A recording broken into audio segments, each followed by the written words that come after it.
Hello guys, welcome back for another video of Service Reset my car. Today I'm going to show you how you can service reset and inspection reset in Volkswagen Touran. It's a 2016 model. Before we start, I want to mention our YouTube channel. It's Service Reset my car.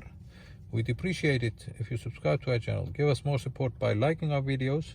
If you don't like our videos, tell me why and I'll get back to you as soon as possible.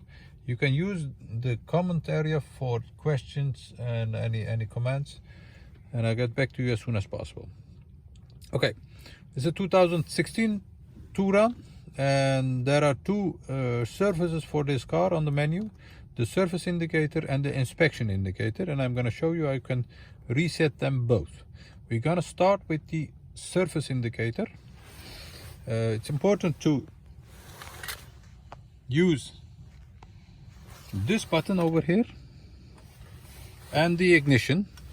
First of all, the first step is turn the ignition off. Everything is off.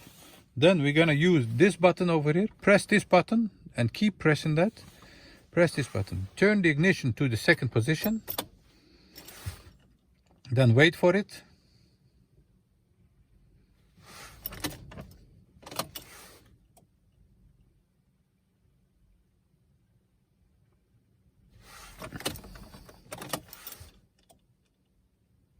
Yes, like this.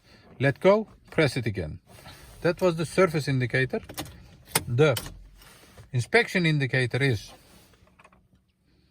press it, turn the ignition on to the second position, and we have to wait a few seconds more. Like this. Let go and press it again. Okay.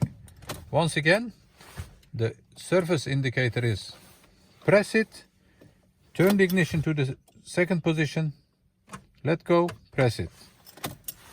The inspection indicator reset is press, ignition to the second position, wait a bit more, like this, let go, press it again.